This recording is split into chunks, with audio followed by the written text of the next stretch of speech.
Okay, so welcome everybody to this this online meeting to explain the Solar Made Easy project and to help you with all of your solar related questions. So I've mentioned the recording already. We're recording this event and it will go onto our YouTube channel for people to watch. And just to start with some introduction. So I'm Molly Hogg. I'm from Cumbria Action for Sustainability.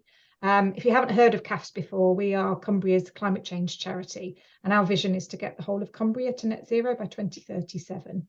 And my role is I'm the Low Carbon Communities Programme Manager and overall in charge of the Solar Made Easy project. And here we've got joining us today, we've got a homeowner, Richard Wallace. I'll just let Richard just say hello there. Hello, nice to see you all. Thanks for joining. Great, thank you, Richard. And Richard will be speaking after me. And then we've got a selection of our installers who we work with. So first of all, we've got from Glow Solar, we've got Kia and Alice. Would you like to just say hello? Hello, I'm Alice. I work with Kia. Great, thank you very much. And we've got Chloe from Eden Solar.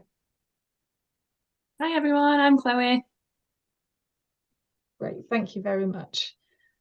We do work with other installers as well. Simon from SJD might be joining us at some point. I suspect he might have connection issues, but he might pop at some point. So the installers are here today to answer all your questions that you might have after we've done these introductions. So the programme for tonight is I'm going to tell you a bit about the support available from CAFS, about home energy as well as just about solar, and then the specific support that you can get through the Solar Made Easy project.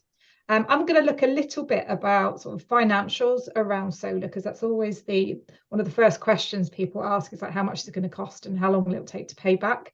So just outlining some of those sort of things that affect all of that you need to take into account.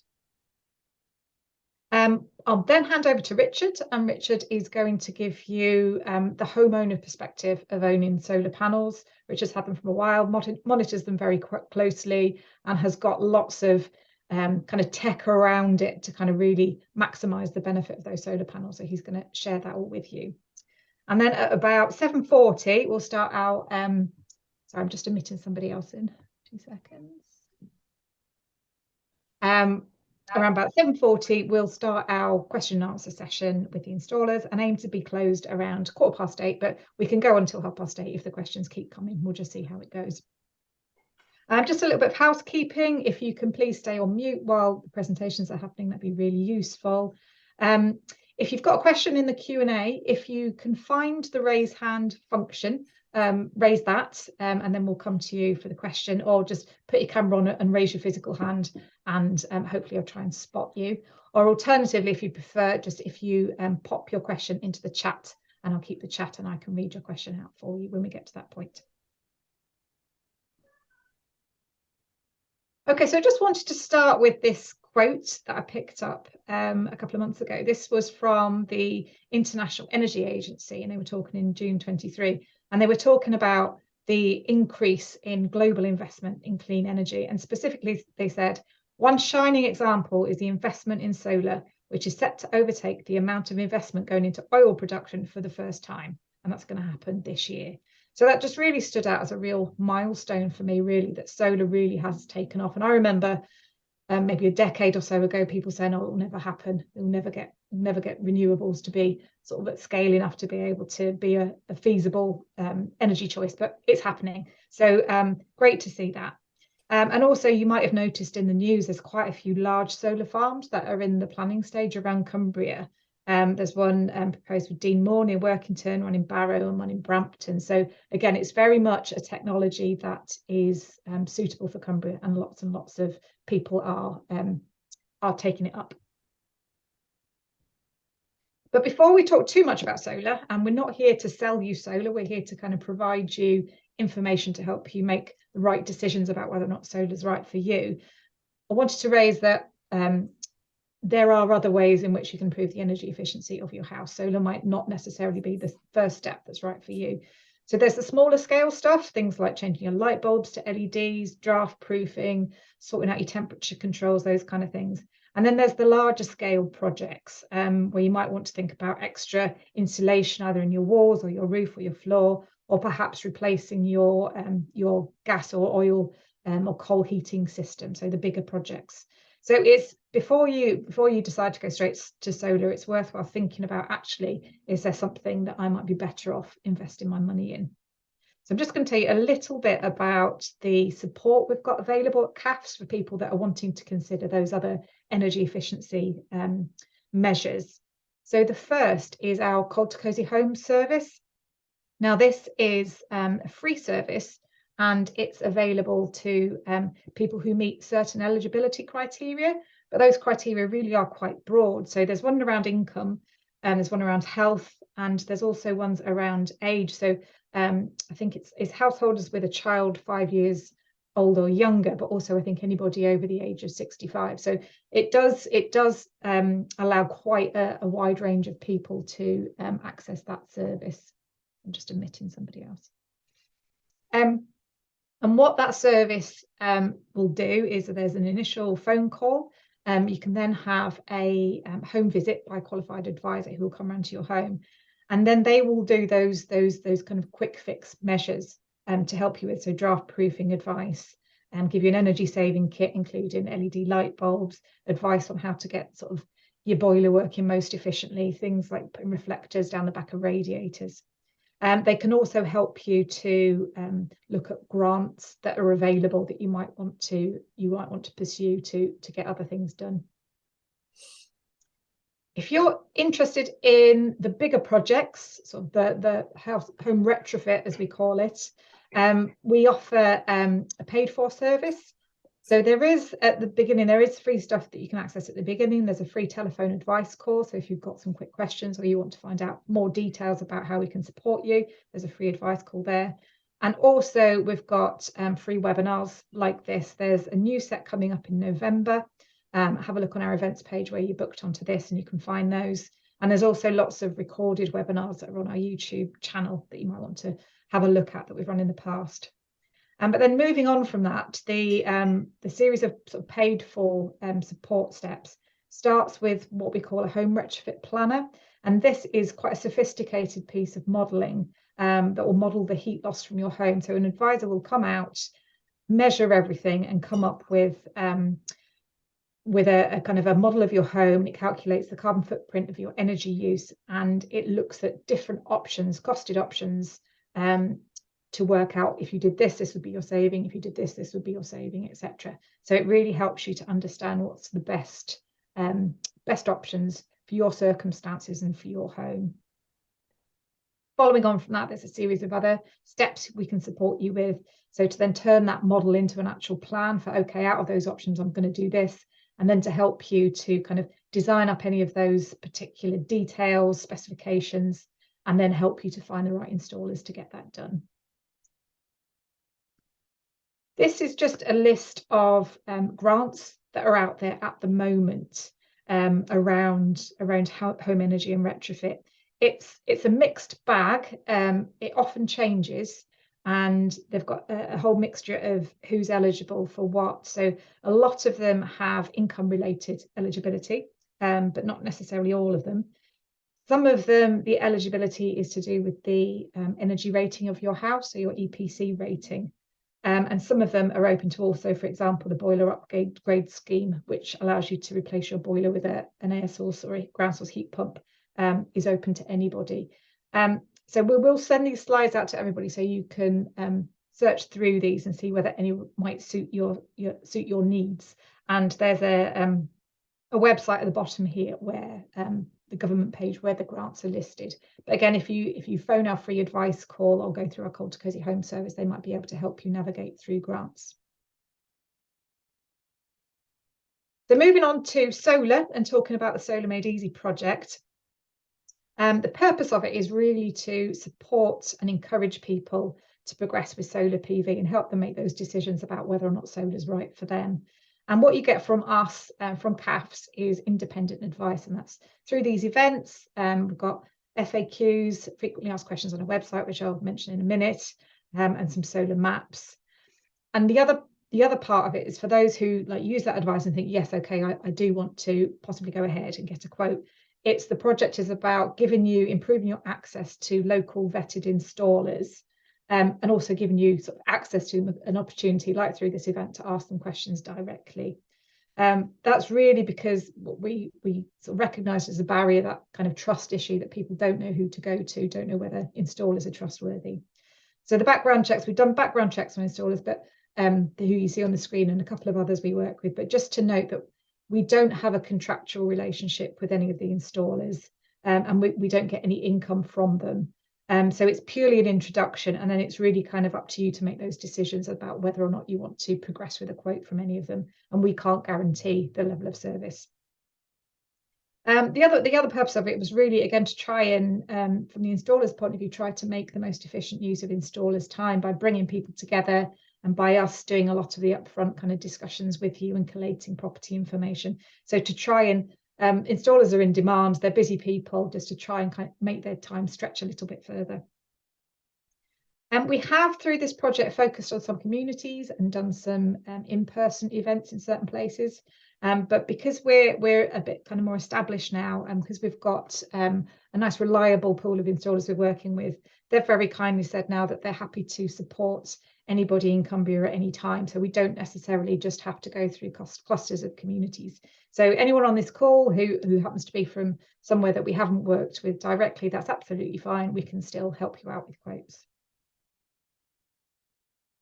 So this is just our solar PV FAQs, which are on our website. They've literally been just updated as we speak. Well, not as we speak, the person would have stopped for the day, but right now they're being updated. So there's the web page address, and hopefully that will be quite a wide range of questions that you might have for us. And then obviously you've got opportunity to ask questions today. And on the page, or on the main project page, there's an email address if you need to get in touch with us and ask anything else. The solar PV maps are things that we have commissioned for particular communities that we've worked with in depth. So, for example, we've worked in Penrith, which is where Richard is based, and we commissioned a map of Penrith.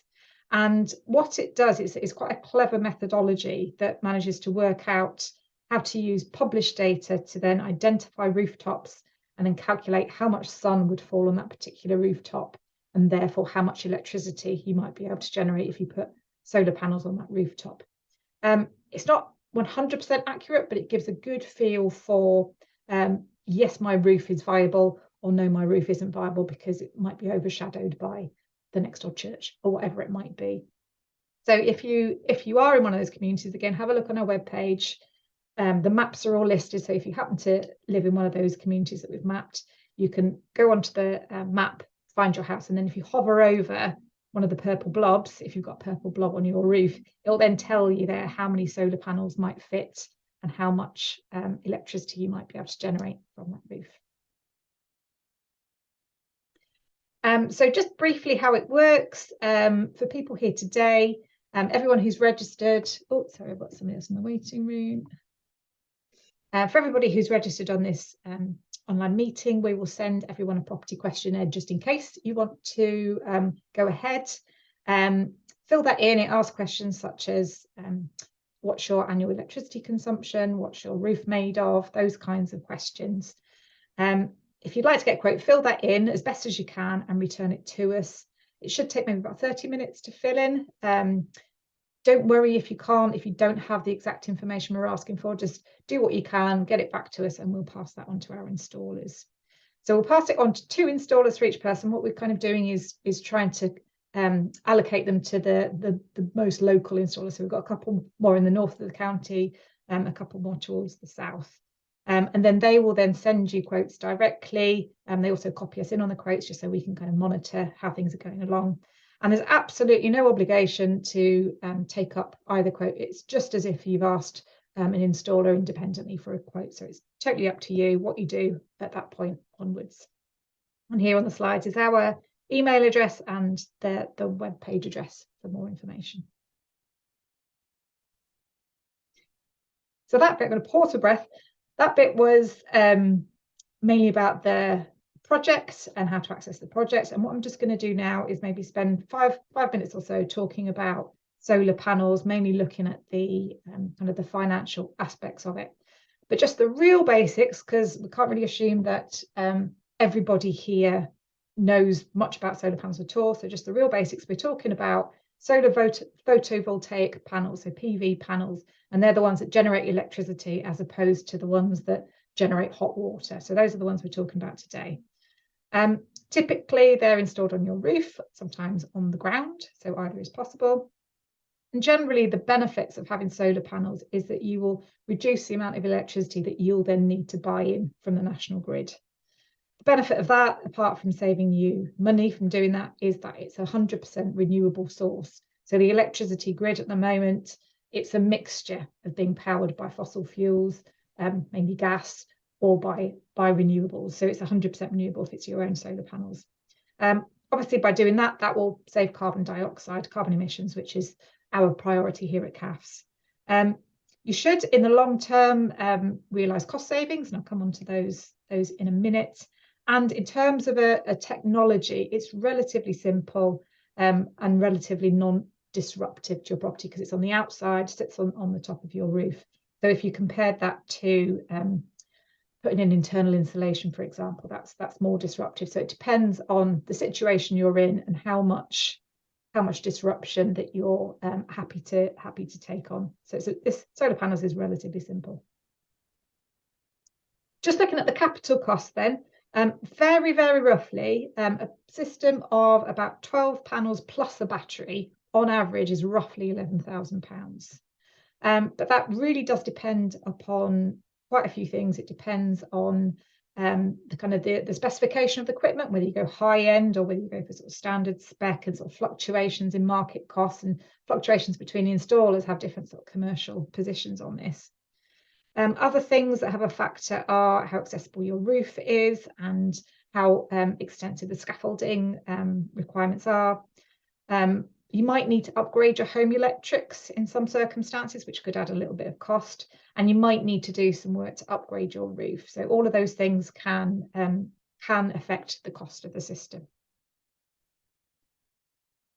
The next question people always ask is, how long will it take me to get that money back?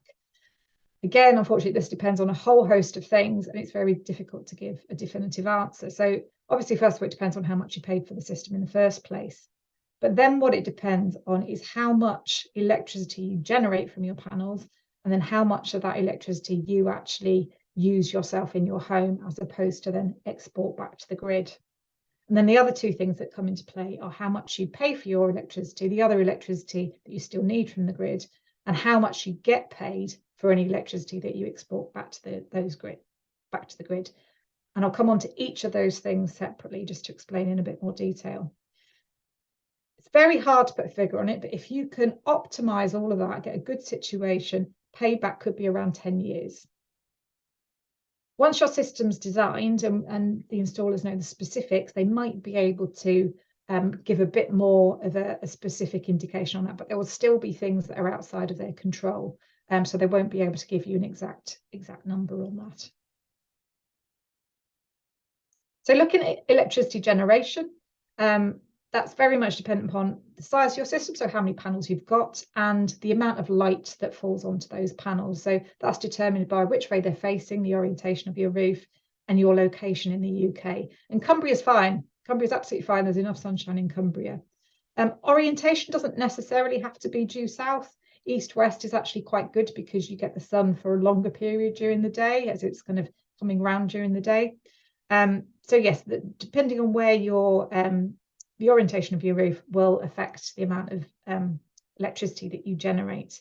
But the thing that you really need to understand, and it's probably stating the obvious, but the generation is not constant. It varies across the day as the light levels change across the day, and it varies dramatically across the year between sort of winter and summer. And I've got a very approximate diagram here, which is actually from a customer, but anonymized. And you can see here that this is, if you can see it, it's January on the left and then December on the right, and it peaks in the summer, the generation peaks. So what you'll find is that in the summer, you'll have more electricity than you need, and in the winter, you'll have less than your total electricity need. So your usage will be a lot steadier, somewhere in the middle, probably with a bit more usage in the winter because of your lights and stuff like that.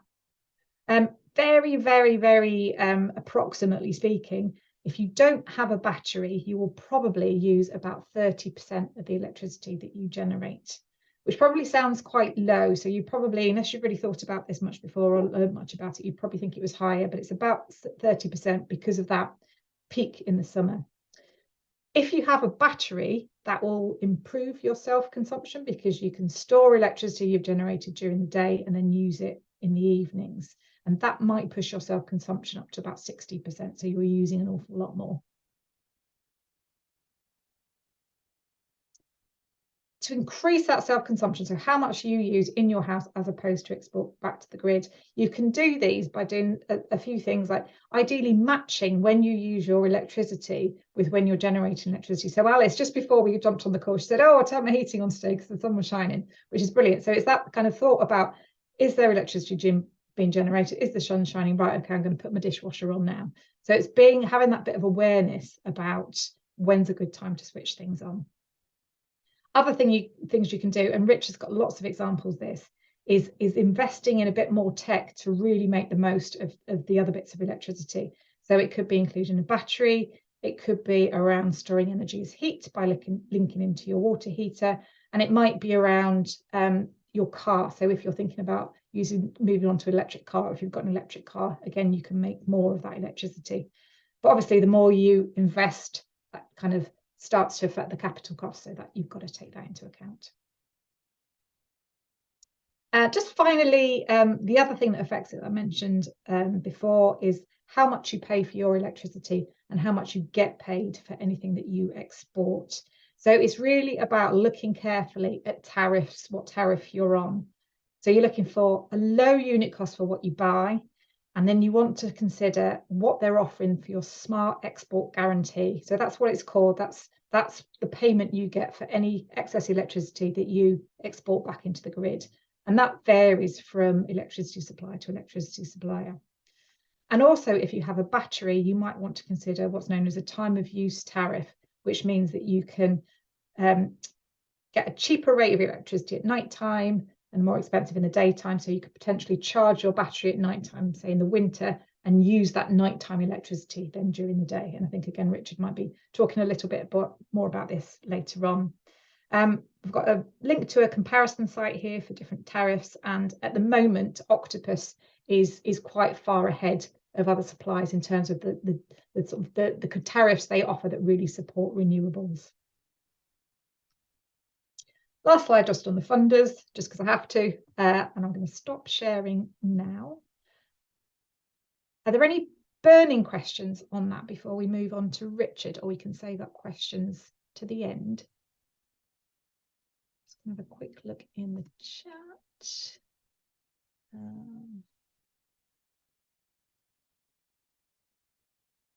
Okay, there's some technical questions, which I'll come back to at the end of the Q&A. So if there's nothing else particularly on that, I'm going to hand over to Richard.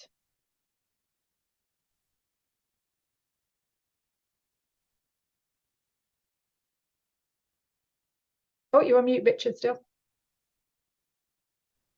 You'd think I'd done this before. Clearly not. Yeah, hopefully all right now. Can you see my slides okay? Yeah, that's fine. Cool. Brilliant. Let me see if I can get this on a nice little laser pointer. Right, good evening, everyone. Yeah, really nice to be with you. And I just wanted to give you a little bit of a case study illustration of an installation of solar PV and some other bits and bobs of home energy kit in Cumbria. So I'm based in Penrith, and also a member of Penrith Action for Community Transition, which is a local sustainability group based in Penrith. Oh, there we go. Oh, there we go. Right. Not having much joy with the tech tonight. I was just somewhat ironic. But I thought some key questions you probably come with tonight are how much energy can I generate? Surely this doesn't work in Cumbria. Works in Australia, but not here. How can I make the best use of the energy that I generate? I've heard about energy storage. How does that work in practice? And what about the winter months, which we're going into now when the generation is limited? So going through these sort of points in turn, then we had a solar PV array installed. It's in the home in January 2021 in not the ideal time of year, peak COVID, and probably one of the snowiest weeks of that winter. So we had an in-roof solar PV array. Most solar PV arrays are on roof, but this is in roof. So the solar panels actually become part of the roofing system. My wife had the foresight when she bought the house a number of years ago to buy a house that had a perfectly south-facing roof to it. So that's been ideal for power generation. And we had 12 panels installed, which are just shy of 400 watts. So that provides a total potential peak power output of about 4.7 kilowatts. In terms of some real-world data, then this is showing how the energy generation varies over the course of the calendar year, going right back to January 2021. So the blue lines are what things look like in 2021, the orange in 2022, and the silver in 2023. And you can see this sort of significant variation over the course of the year that you would expect in the UK from our high latitude. A few things to point out are predicted. We talk about sort of performance gaps. I was predicted that it would generate 410 kilowatt hours of energy per year, generated 4,754 in 2021 and 4,719 kilowatt hours in 2022. So it's actually outperformed the expectations. And in terms of the annual consumption, the average annual consumption of a house in terms of electricity is seen as about 2,900 kilowatt hours. So you can see you're generating, well in excess over that annual cycle of what you might expect to use in a year. But I just thought I'd give you some illustrations of what things look like on a day-to-day basis. This is your perfect day in the summer, so a really nice sunny day. And you can see you've got generation starting at about 5:30 in the morning, going right through until after 9 o'clock. And then you can see this is when the sort of direct sunlight hits the panels. You can see it rising to this maximum. You'll see it sort of flattens off here. This is known as clipping. Another thing which will limit the amount of power you can generate is the capacity of your inverter, which is kind of the technical folk on this call will be able to talk about this in more detail. But this is the capacity of our inverter that converts the DC current from the panels to the AC that you can then use in the house and in the battery. So that's where you've got that limit, and then you can see it dropping during the day. But that's a generation of about 35 kilowatt hours over the course of that day, which is a really significant amount of energy. We use probably in the house between about 5 and 10 in a day, so that's way in excess of what you'd need in the household. There's obviously no feed-in tariff these days, so it's now a question of maximizing what you generate, trying to use as much of that energy as possible. You will get a smart export guarantee. I'm on Octopus at the moment, and that's actually increased from 4p to 8p a kilowatt hour, but still that's much less than the costs. The value you would get from using that energy to limit the amount you need to import.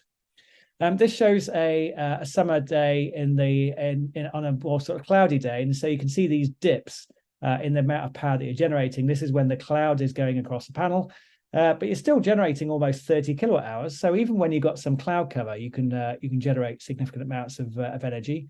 So you'll still generate some energy when the cloud is obscuring the sun, but your power output will clearly be much reduced.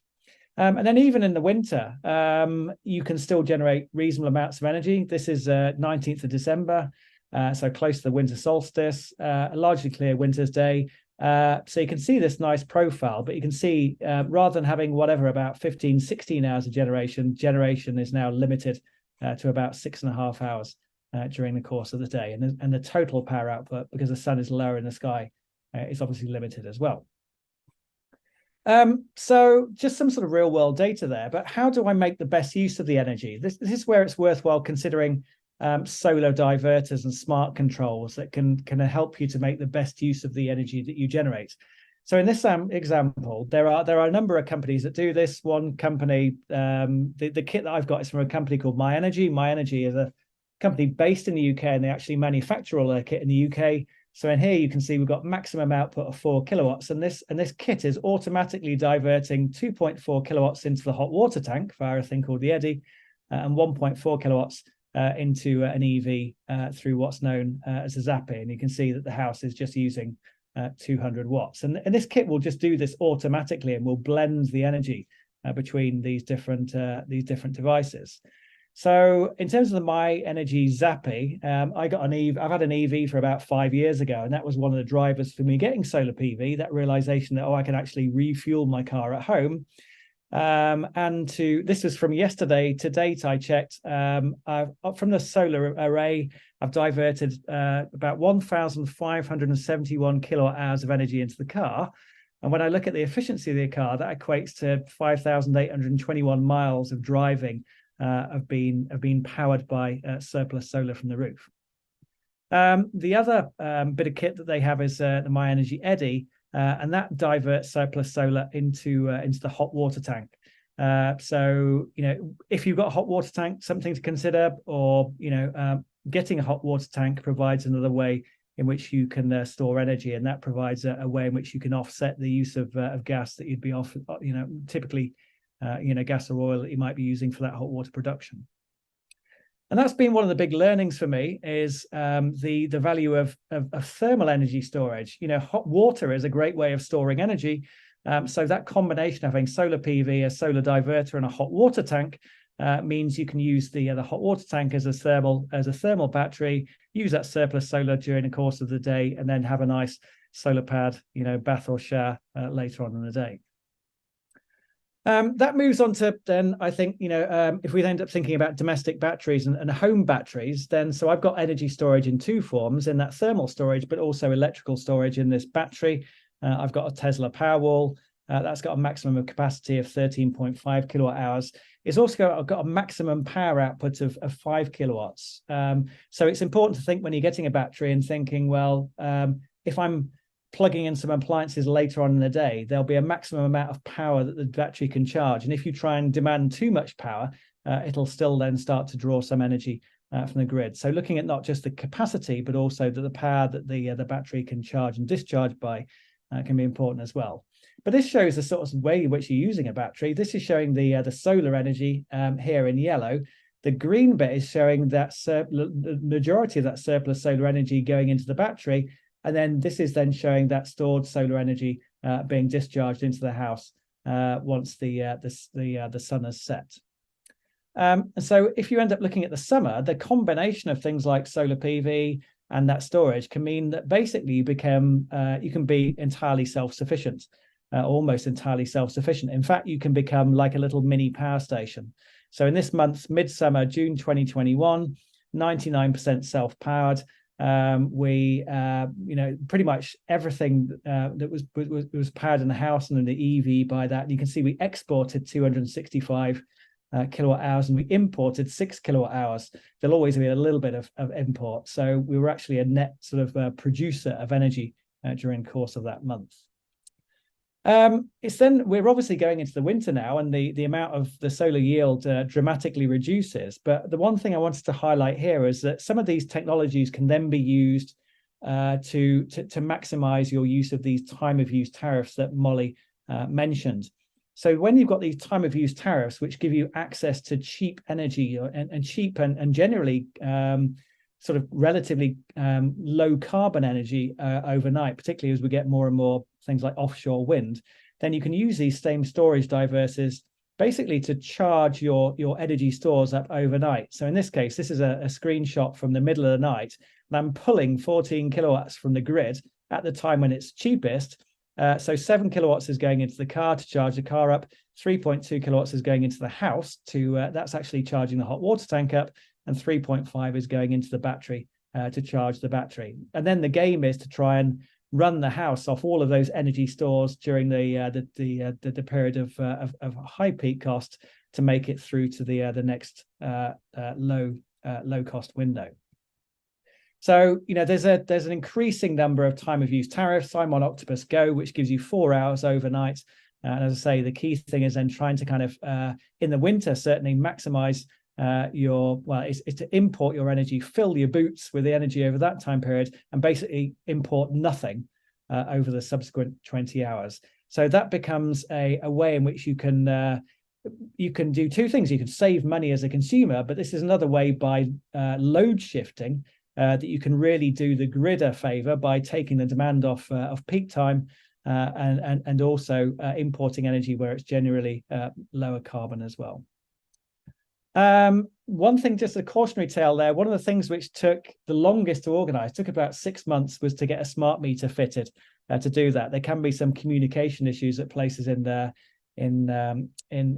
sort of Cumbria. So if you've got a smart meter that's all set up beforehand, that can help to make that transition. So I'll stop short of sharing there. There's probably an obvious question that everyone wants to know at the end, which is how much money do you save? I'm saving about £200 to £250 a month at the moment. So, I'm a relatively high energy user. So that's giving me, it's quite an expensive system, but a payback time probably of about sort of 7 or 8 years or so. So yeah, that's me. Great, thank you so much, Richard. Very informative. I've heard Richard speak before, and it's always very interesting, all the details that Richard can share us. So thank you very much for that. What I'll do now is I'll move on to the question and answer session from yourselves. And there have been a few questions already in the chat, so I'll go through those first. And as I said, either keep putting them in the chat or put your camera on, raise your hand, or use the raise hand function on Zoom, whatever suits you. Or if you can't do either, just shout out, come off mute and shout out, and we'll come to you that way.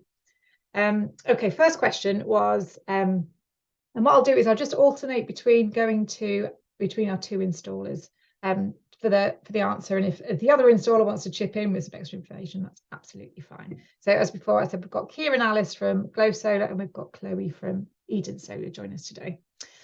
So the first question is, if you have land, is it cheaper or better to use a ground-based array than your roof? I'll go to Kia first on that one. Hi, how are you doing? I'm Kia. Right, well, this one, a lot of these questions are sort of, it depends. Generally, if you've got like a roof that's concrete tile, it's usually cheaper to install to your roof, because when you consider a ground-based array, you're probably going to have to prepare some ground. You're going to have to, flatten it out maybe. You're going to have to do some trenching. There might be a long cable run from the system back to the house. Then there'll be some associated cost with that cable that you put in the ground. But there's lots of benefits to ground-based arrays as well. If anything goes wrong with it, it's at floor level. We used to install, for example, a lot of optimizers to systems when they first came out because they sounded like a good idea. But then as the years went by and we started to see the failure rate on the optimizers, we stopped fitting them to residential properties because, if one optimizer goes every 6 months and you're having to put scaffolding back up every 6 months to replace an optimizer, that can be a real pain. Whereas if you've got a ground-based array, you can still use optimizers, and if they fail, you can change them out dead easy. So yeah, it's sort of usually with ground-based, the bigger you go, the more economic it is, because if you put in a ground-based array in and your trench is short and it's a big array, and you're exploiting a lot of money, you're exploiting a lot of power and getting paid for that export, then a ground-based array, the bigger it gets, the better it gets, really. And you're not messing around with your roof either. You're not having people walking on your roof. You're not having, in the future, if you have to change your roof, for example, if you have to have it re-roofed, you haven't got 12 solar panels on there that you have to get taken off. And that is a consideration because, it's expensive to take solar panels off and put them back on again.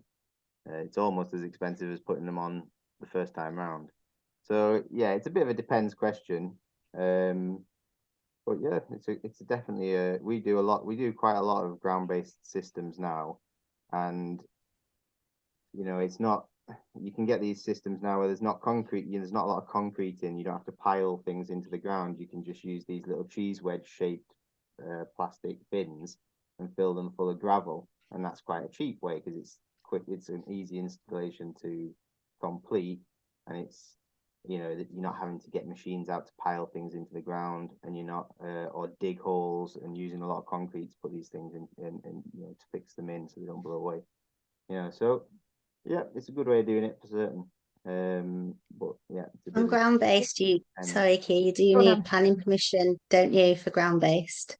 pretty much, yeah, all ground based, unless it's under a certain size. It's like, as long as there are like, you can use, I think there is a permitted development for ground based, but it's such a small system that no, I don't think anyone would do it. You know, if you look at, I think I posted a link there to standalone systems, and yeah, they're pretty small systems. So most of our clients who we're doing ground based for, they always end up with a much bigger system than that, and they have to apply for planning permission. Okay. But generally they get it. You know, we put them in the national park, put them in the Lake District National Park, put them in areas of natural beauty. As long as you've got supporting evidence, which you know your installers can provide, because they should usually have pictures and the data sheets for all this stuff. Then you know it's a process, and you have to go through it, and sometimes it takes a while, but you probably will get the planning permission for a ground mount. Brilliant. I'm going to move on to the next question, so I can see lots are coming in. Thank you very much, Kia. Presumably as well, the consideration is there's more chance of overshadowing if you're on the ground rather than higher up in your roof. So if it's a smaller garden, perhaps it's just something to bear in mind of overshadowing on the ground. A very similar question, which I'll come to you again, Kia, because it's very similar. How close to the building does the ground array need to be? So presumably it's, you know, you'll need a cable, and the longer the cable is, the more expensive it is, I suppose. But is there a limit to how far away it can be? There isn't really. I mean, it just, you know, you start off with a cable that might be 6 millimeters cross sectional area, and if you know if the array is 100 meters away, it might end up 100 millimeters cross sectional area, which is a much more expensive cable. So that's the only real debate, really, is that you know the cable size increases as you know as it's further away from the house, which obviously adds cost to trenching, you know, all those things we were speaking about before. Okay, brilliant. Thank you. I'll come to Chloe for the next question. I don't know whether Richard might want to chip in on this as well. Is it still more economical not to have a battery? Do you have thoughts on that, Chloe?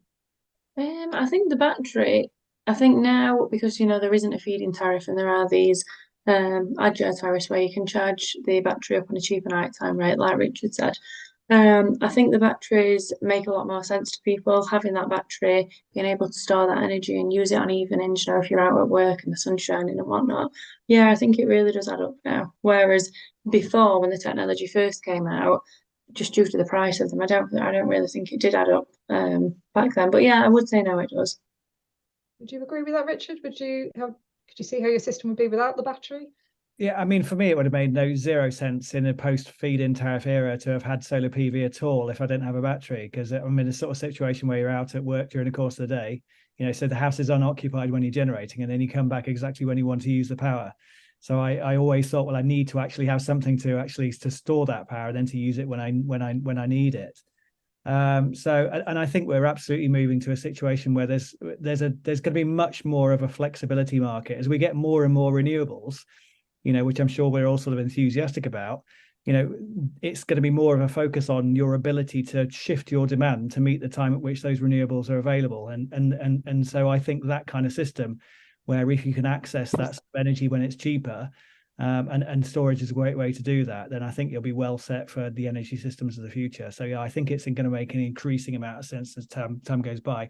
But it does depend on your use case. You know, if you're retired, or you're in a situation where you're occupying the house during the course of the day, and you can have got the opportunity to use that, then it'll make less sense. So I think thinking about when you use energy and how that sort of matches with when you're going to generate, you know, will help provide a sort of like an answer about whether it works well for you. And that's something that you can discuss with the installers at the time when they're getting the quote. Explain your own circumstances. They can look at your energy usage, and you can talk that through with them. The next question was, sorry, go on, Keith. The thing about going from 20% usage with solar only to, you know, 60 plus with a battery, and you'll find that payback periods are probably, you know, will probably be similar with a battery or without a battery. Yes, the initial layout is obviously probably half as much with just the solar, but then the payback period is probably fairly similar, you know. once you cost it all in and once you work out that you're getting that additional 40% of usage of your own energy. So yeah, batteries do seem to make a lot of sense these days. Thanks, Kia. Next question is, can you install it high on the wall on the side of the house? And yes, Kia's answer is yes, you can do that. Just to note, again, checking the planning permissions. If you are in a conservation area and that wall is fronting a highway, you might need planning permission. So again, just double check. You often need planning permission if it's not on a roof, like specifically and conforming to the building regulations that that are to do with roof installed solar. You probably want to be speaking to your planning office or going into one of their drop-in sessions and just asking them. Really, the best thing you can do. Thanks, Kia. I think we've got in our FAQs, we've got a phone number, I think, or list links to the planning authorities in Cumbria. That might have changed slightly now that it's reorganised, but anyway, it's a starting point to try and track them down. Okay, next question. I'll come to Chloe first on this. I think safeties of batteries, fire risk. Yeah, I think everyone's got a concern about this, if I'm honest. So I think back in the day, most inverters were installed in a loft. They can still be installed in a loft. A battery can still be installed in the loft. We, as part of the M6 guidelines, we've got to install a fire alarm, hardwired fire alarm. Personally, I would shy away. If you've got an area that is well ventilated, so if you've got a utility room, or we personally, we've not got much space in the house, if I'm honest. So we've opted for like an outside unit. So we've built a unit outside, so the battery's all protected in there.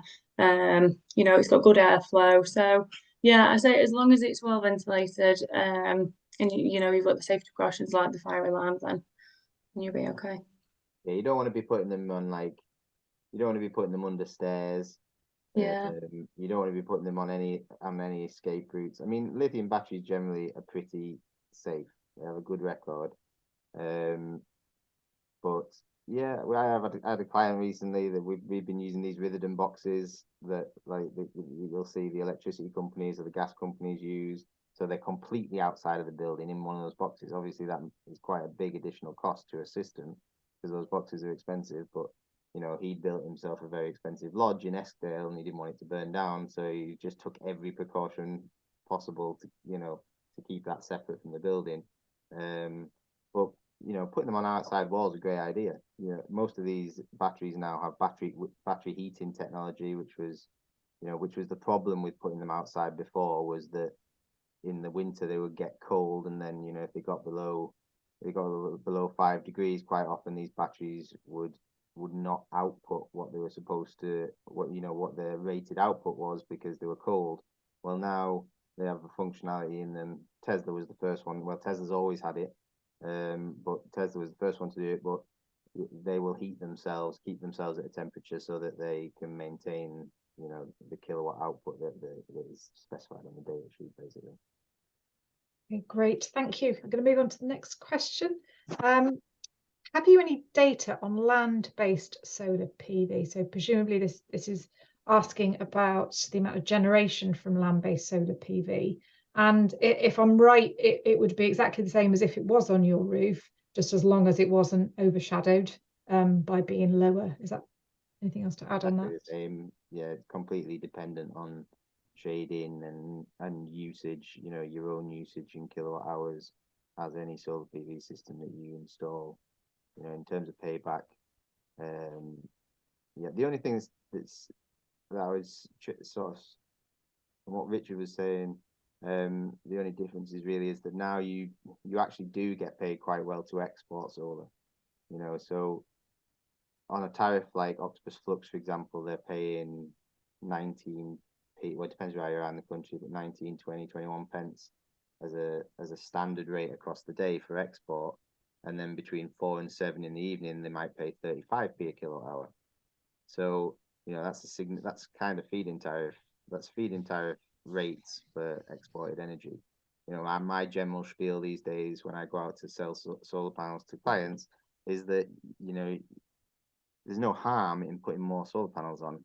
Really, you should just, if you're going to have the work done, and you can afford to put more on because you've got fixed costs associated with scaffolding to some degree. You know, if you're going to have scaffolding put up and you're going to do 12 panels or 16, there's not a great deal of difference in the costing. You know, if you're going to put one panel on or you're going to put 20 panels on, the electrical, you know, the cost of installing that electrically is going to be the same.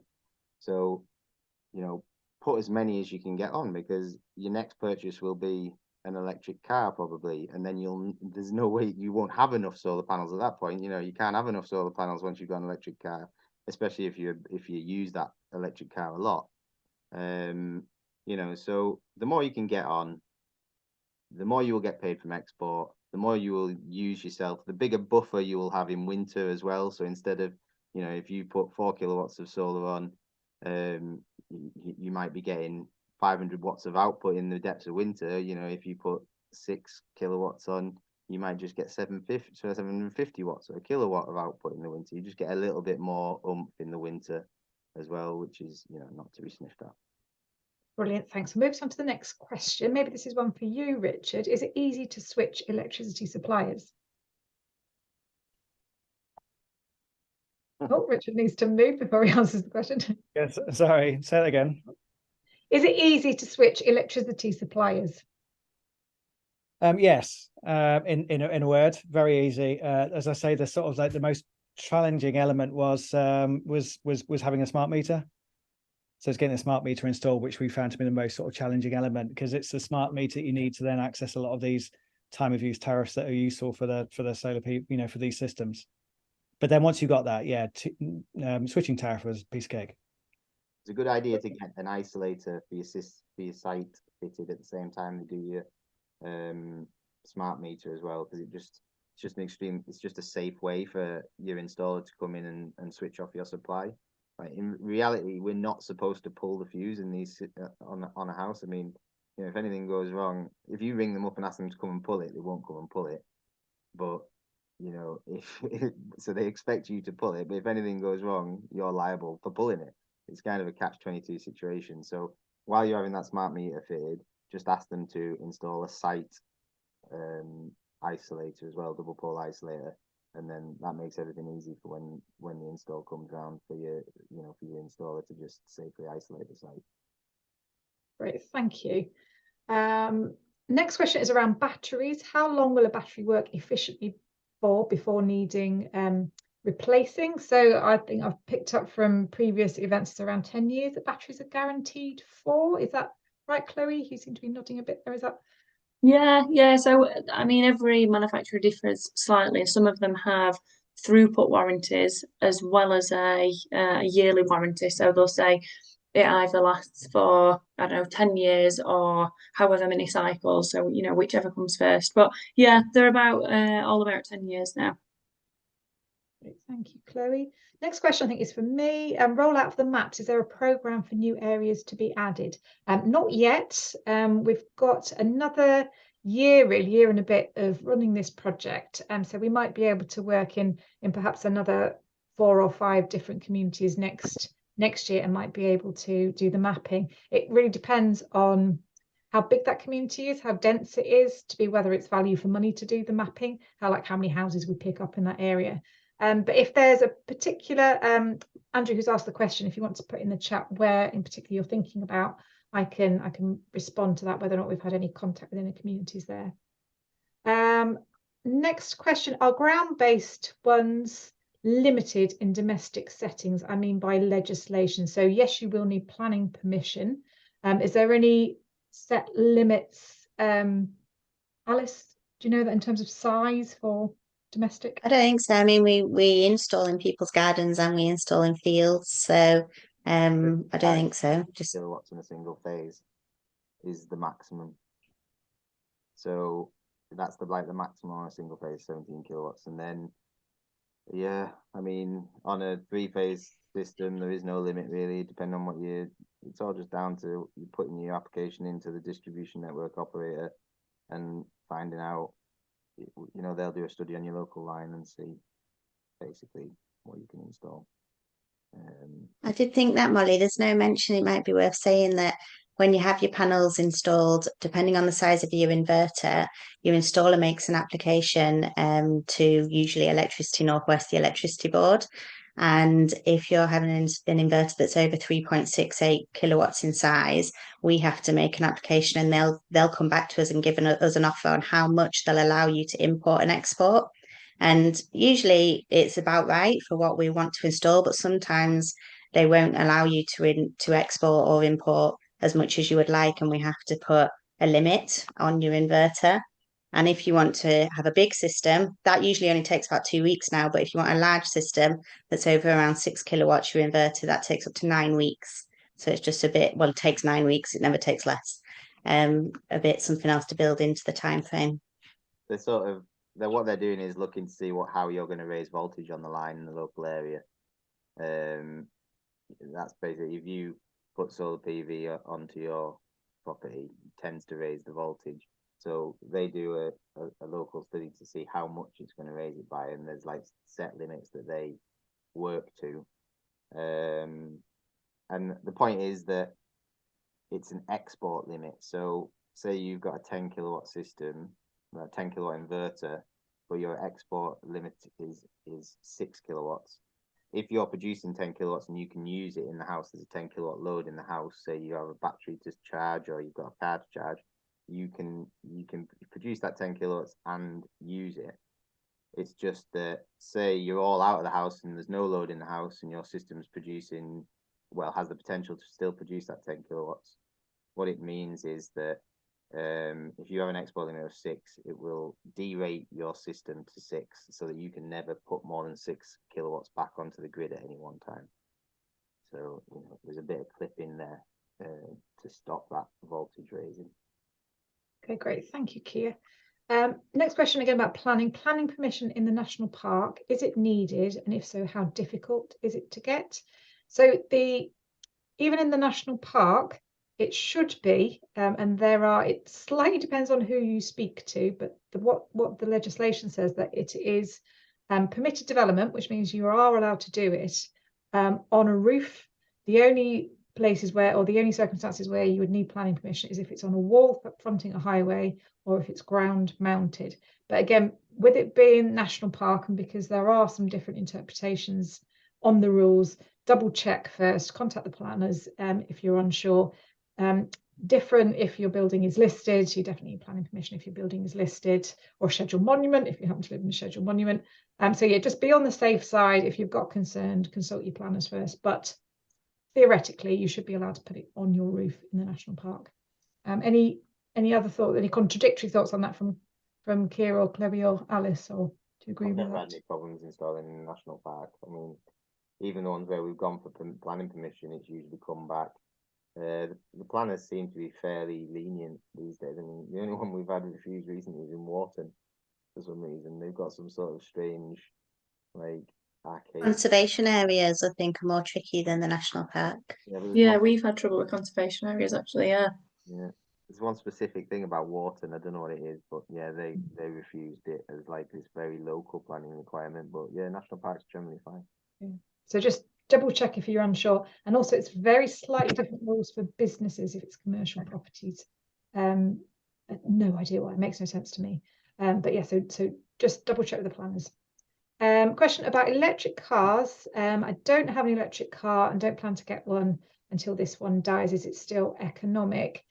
So the finances that I was going through at the beginning, so I'm just admitting somebody back in, that very rough sort of 10-year payback is without considering an electric car. So yes, it will still, if you've got a suitable roof, it will still pay back without necessarily having an electric car added onto the system. So I think for Richard, that's really kind of maximizing the system, sort of sweating it for everything you've got, isn't it, Richard?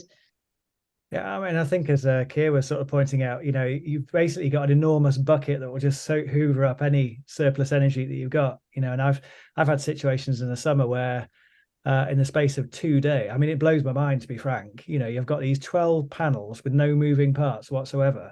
and in 2 days I can put enough energy in my car to drive 135 miles back down the M6 to work in Stoke-on-Trent. I mean, it's, you know, it's things like that. You think this is extraordinary.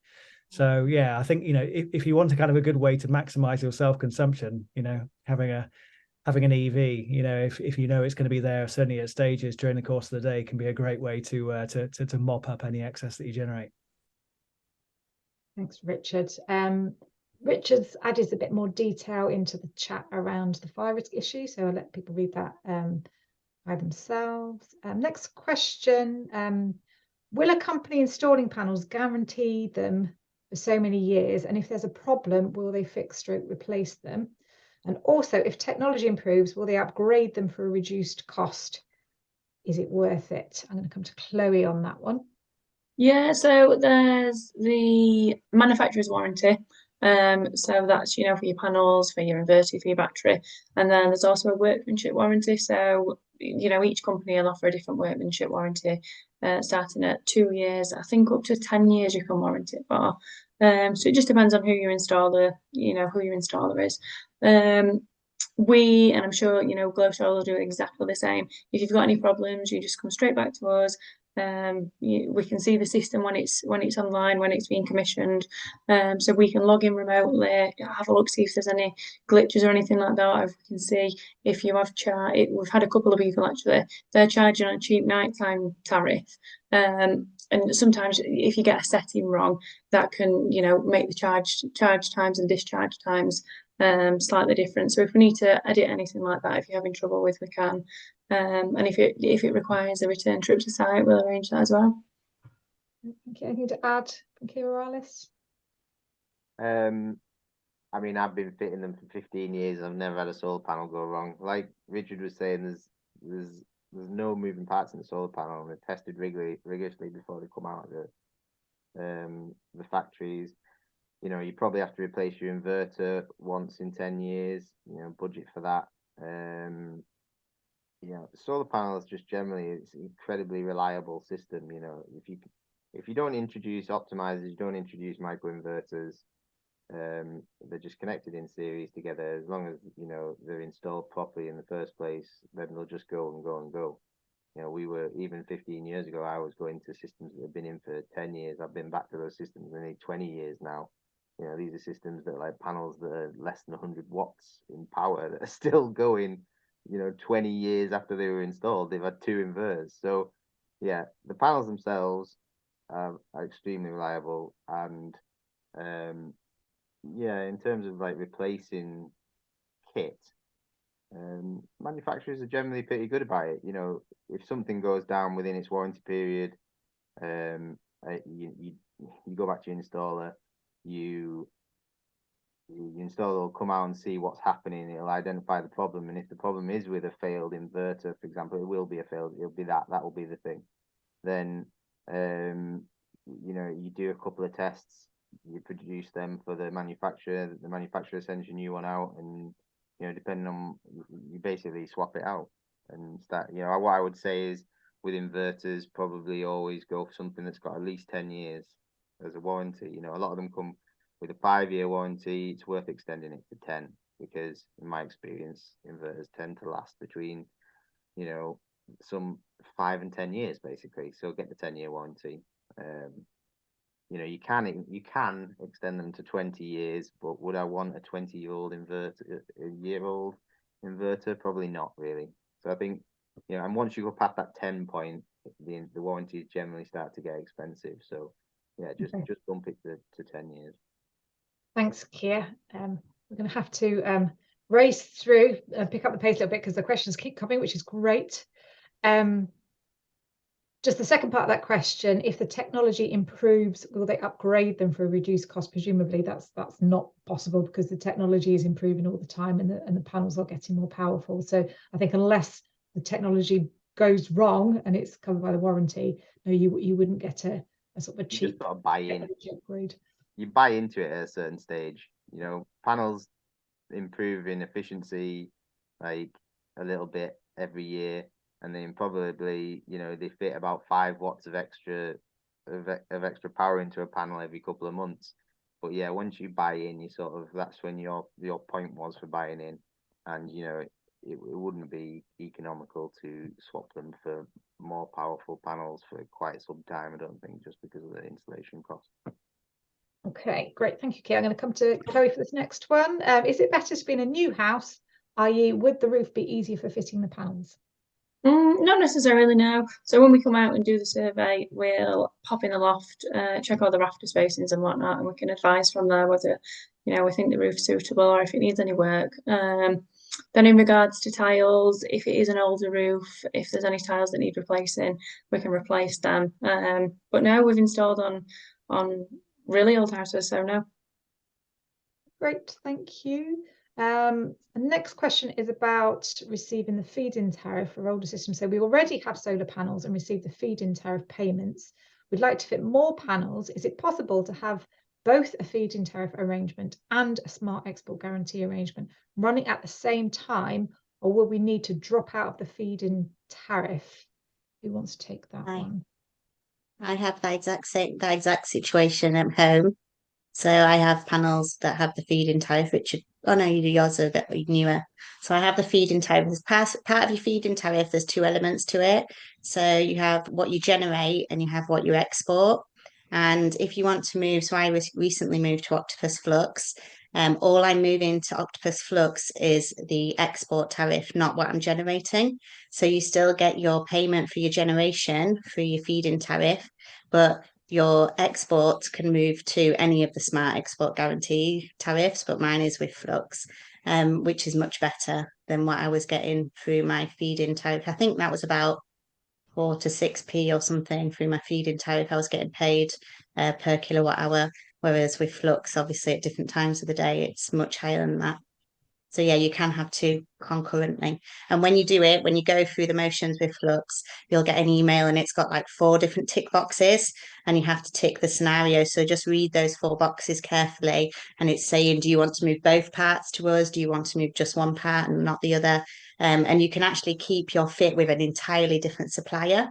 So you could keep that with, no point in moving your fit. good.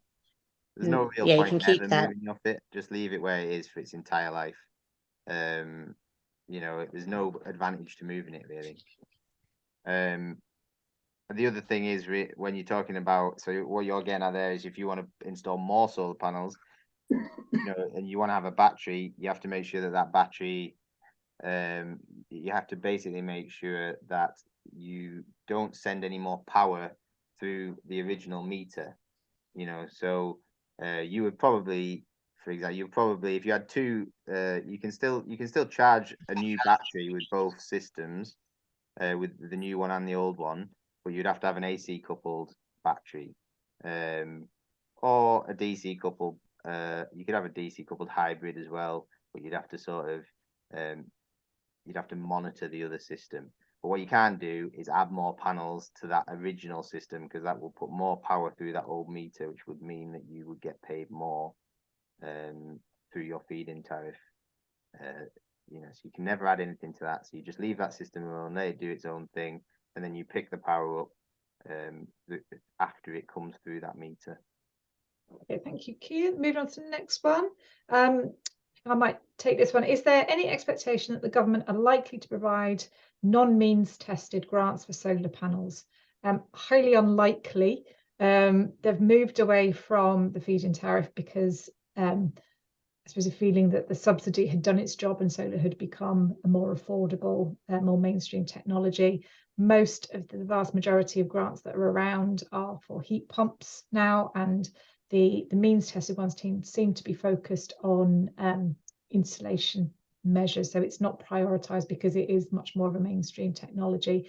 There was a grant last year, and I'm not sure whether it's continuing in the same format this year or not, the Sustainable Warmth Grant, which did have means tested eligibility criteria, but you could potentially get solar panels through that, but it was based upon, they had a certain allocation for solar installations that they were allowed to do within the grant, and it was based on an assessment. Assessors would come out to your home and would decide whether or not there were other things that were more worthwhile for you to do before the solar panel. So yes, it's unlikely there are going to be any grants coming out for solar, unfortunately. The one thing to note is the 0% VAT is a massive grant. Yes. that's effectively is a grant, because you know, if you're buying a Tesla, for example, it's worth £2,500 probably. You know, it's 20% saving. So yeah, there is effectively is a grant for solar and battery storage. That's a good point. Thank you. How much does the battery cost, and what capacity does it have? I'll come to Chloe, but there's a range, isn't there? Yeah, there's a huge range. Every brand has got a price variant, and they've got capacity variants as well. So the smallest battery that we do, we don't really recommend it, if I'm totally honest, starts at a 2.4 kilowatt. And you can go up to, I think it's 10 kilowatt or just over 10 kilowatt. But a lot of the batteries are stackable. So depending on your space and your budget, if you wanted to go for like a mid battery, so a 5 kilowatt battery, you can go for that initially, and then in time, if you wanted to add on, you can stack up to, with the Solar X, I think it's 3 batteries on, so you could have 3 5 kilowatt hour batteries. Price wise, I wouldn't even know. Honestly, I wouldn't even know where to start. What would you suggest, Kia? I mean, yeah, you can go from what solar and battery for any, you know, a small battery would probably be solar small battery, like 6 kilowatt hour, you'd be around £10,000, I think, something like that. Yeah, it's And just beyond that, you're looking, you know, a Tesla is now about £9,500 on its own without any solar. You know, That's £2,000 cheaper this year. All the batteries coming down in price all the time. price, yeah. And Tesla I dropped mean, its a price. good rule of thumb is like solar is generally, you know, somewhere about £1,100 a kilowatt, £1,000 a kilowatt, depending. And then your batteries, yeah, like I say, the Tesla's a 13 kilowatt hour battery, 13 and a half, and I think that's £9,500 at the minute. So, yeah, slightly. But then your smaller batteries, your non-Tesla ones, would they be more like non-Teslas, 3,000 or yeah, a small battery? yeah, you could have, yeah, for a few £1,000s, you could put a small battery in. What Chloe was getting at before about not recommending putting a 2 kilowatt hour battery in is because basically it's just uneconomical. You know, you might as well, again, it comes down to this thing about the way that you save money with a battery is by putting power through that battery, by throughput through that battery over its lifetime. And if you've got a 2 kilowatt hour battery, you've got a long way to go before you get any money back on that, you know, before you make any money back on it. I mean, most of the time we're fitting 8, 9, 10 kilowatt hour batteries for people who are on sort of 4,000 kilowatt hours of usage a year. You know, I went to a site today. The woman was only using 1,800 kilowatt hours a year. And it's a basic calculation. It's 1,800 divided by 365. She came out at about 5 kilowatt hours of electric usage a day. So in her case, we probably would put a smaller battery on, because no point. She's never going to use 10 kilowatt hours. Yeah, but for most people who are up around the 4,000 kilowatt hour mark, you know, if you can afford to do it, it's worth putting a bigger battery on. Just because you in the long run you'll save more, basically. Richard, did you have something to add?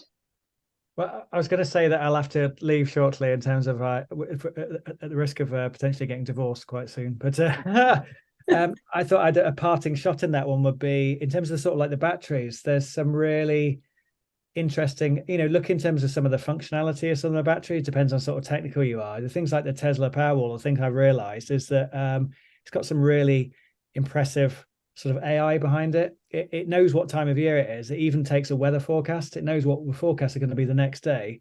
And it's quite remarkable in terms of, you know, if it's going to be a sunny day the next day, it won't charge at all overnight. So it'll leave as maximum capacity to kind of use up that solar energy the next day. The next day after that, it might be a really cloudy day. It knows it's going to be cloudy, not going to be much generation, and it will charge up overnight, and it will vary that throughout the course of the year. So it's amazing to see how the sort of like the technology and that sort of digitalization of batteries is sort of developing over time to able to maximize the use of that asset. I think that thing about whether your battery, whether it'll operate off grid, someone's asked a question there, if the power's gone out, whether the system will continue to operate. I mean, that's sort of a thing that people miss quite often. I think most people who get quotes from us think that when the power goes off, that then the system is going to operate the house off grid. It's just not quite as simple as that, really. A lot of these batteries do have an EPS function, an emergency power supply function, but the house has to be rewired to take advantage of it. With a Tesla, in fact, nowadays, if somebody wants an off-grid function, we only really do Tesla anymore because they have this gateway, and it's just an automatic transfer switch where as soon as the power goes off, there's a short period of time, and then the Tesla just jumps straight over to the EPS function, and the lights come back on. But everything's wired out of the gateway. You know, a lot of these other battery systems, they just have an EPS out, which is just an emergency power supply out. And you know, you might just put like an emergency board to that supply. So you might rewire your house board. So you might take the lights and the sockets for your, you know, the sockets that maybe have the freezers on, or the fridge, and then the lights for the house. You might rewire them into a separate board, and then have that fed out of the EPS side of the battery system. And so in that instance, when the power goes down, the inverter will start outputting whatever's in the battery to that EPS board. And you know, you'll have as much power as left in the battery. That's the other thing to consider. You know, if there's nothing in the battery and the power goes off, it's not going to you're not going to have anything there. You're not going to have anything in the battery to keep the lights on. So Ralph, I'll stop you there, Keith. Sorry, because we've got quite a lot more questions to get through. If that's all right. I think Richard needs to leave us. Thanks very much for your contribution, Richard. Absolutely. Take care. Yeah, really nice to meet you all. Thanks for coming. Bye. Thanks, Richard. And just to jump on to the next question, is there a minimum square meterage that makes it worthwhile? I'll come to Chloe. Is there sort of minimum sort of number of panels really that you would, beyond which, or smaller than that, you might not be interested in the job? Probably, yeah. I would say the smallest system we've done is 6 panels. I think there might have been 410 watt panels, but it all depends on what that usage is. So if you live in a house alone and you're out at work most of the day, and in actual fact your usage isn't too high, then you might not need a big system. It does all depend on what your personal usage is. Okay, so in terms of square meterage, a panel, they're pretty big. They're about the size of a normal door sort of size. So if you imagine sort of 6 of those on your roof. Next question, do installers have to be accredited to operate like gas engineers have to have Corgi? Yes, look for MCS accreditation, which all of the installers we work with have that. Some don't, they don't have to have it, but make sure the one you choose does have it, because that means they follow the industry standards. You also need an MCS certificate to get onto the tariffs with Octopus. You have to have an MCS certificate at the moment. So if you don't have an MCS accredited installer, you can't get one. Also, around mortgages and insurance for people who go with non-MCS accredited installers. You know, in terms of, you can't produce an MCS certificate for an installation. You'll find that when you come to remortgage your house, you'll have fewer options on the table for you. You won't have zero, but you just have less. You know, you just have less people will offer you a mortgage. Same with insurance. Thank you. So if it's not, if you aren't coming through us and using one of the installers that we work with, either look on their website to check, or you can go on the MCS website itself and search for whether or not they're registered through them directly. So you can do a double check that that's all kind of robust and they have got what they need. Next question, how long that one's been answered by Alice. How long do batteries store the electricity for? And the answer is for as long as you need before you use it up. I run a management company for 29 apartments. Can I install a communal set of solar panels and sell power to the apartment? So this is a bit of a conundrum that we at CAFS have been looking into. There is now the complexity is the sort of the sub-metering of it and how that then gets shared out fairly between the apartments and how that's all managed. There is a bit of technology called SolShare, which is relatively new, that deals with that. So unless the installers want to chip in on anything like that, you could contact me separately if you wanted to look into that. I could give you more information on that. Is there anything you want to add from the installer point of view about sharing out between a shared roof with lots of apartments underneath? It's a difficult one. I mean, generally, if it's a shared space like that, it depends if you're going to sell the apartments off one by one, because then if you don't separate, those panels up onto spaces for each apartment, when you come to sell the property, if you were to sell them off individually, you might have issues if, half a panel is on the other half of next door's roof or what have you. So you just have to think about that as an owner, about what you're going to do with the property in the future. You're going to sell the whole thing, or are you going to sell them off individually? If you are, you'd have to account for that, really. So yes, Keith, if you want to get in touch with me, I can give you more information about SoulShare. I'll pop my email address in the chat as well. The next question, I live in Santon Bridge, which is a pretty small community, so I guess you won't be mapping anytime soon. Possibly not. Sorry about that, Andrew, but yeah, we are limited on where we can map. Question, do you need to keep with a single manufacturer for the solar panel inverter battery to maintain the performance warranty? Alice has said no on that. They all have an individual warranty. It is better to stick with one manufacturer, though, because for the single reason that if something goes, say if you've got like a hybrid system, and so sometimes if you've got like a manufacturer like Solis but using Pylon Tech batteries, if the system goes wrong, they both try and pass you back and forwards between each other, saying, well, it's probably the batteries or it's the inverter. So, if you're going for a hybrid system, it's often better to just stick with one manufacturer, because then they've got the ultimate warranty for it. Great, thank you. Martin's come back with the conversation about planning permission, that in conservation areas, permitted development rights can be removed, and Martin's helpfully put in a link to Historic England in there. So again, back to that question of double check first, just to be on the safe side.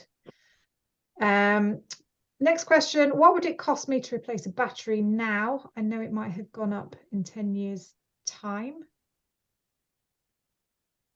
Not quite sure I understand. Between £4,000 and £10,000, I would say. Yeah, it depends on the size of your battery. Some of them, like if you're only replacing, if they come in stacks and you say you have 4 of them, each one is probably around £2,000. That's a 3 kilowatt battery.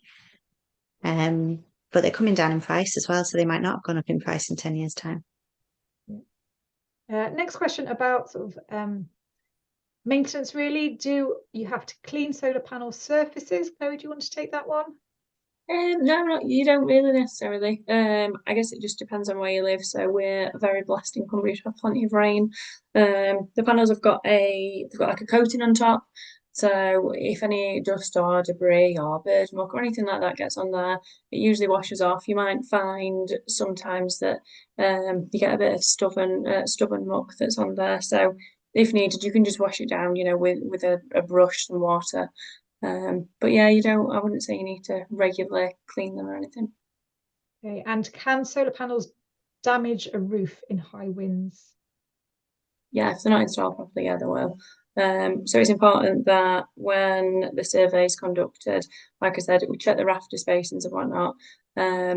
Check the, do like a wind calculation. So depending on how close you are to the sea, how high the building is, all that needs to be done in order for us to calculate how many hooks that we're going to need. Thank you, Chloe. There's a request for a map of Aspatria from C. Richardson. If you'd like to get in touch with me, if you're particularly keen on there being this run locally in Aspatria, then we can certainly have a conversation about that. So I sort of put, actually, I will do it now. I will put my email address in the chat so everyone's got it. Okay, that's at the bottom of the chat there. Where am I up to?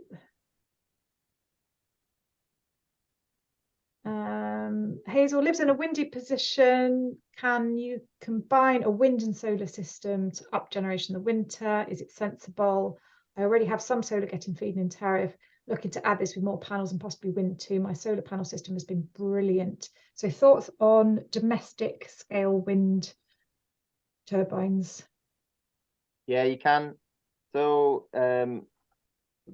there are some smaller wind turbines coming out now. I mean, the 1 and 2 kilowatt wind turbines that are coming out, they still fit to a 5-meter pole that has to be concreted into the ground. So the thing for wind is you probably have to have quite a bit of space.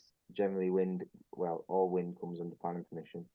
But in terms of integrating into a system, they use the same inverter as a solar inverter, and say you had an AC coupled battery system, you would be able to store the power that came off that wind turbine just the same as you would that you take off from your solar PV. So yeah, completely doable. Thanks, Keir. I've heard that the excess electricity produced doesn't go back into the grid. Is this true?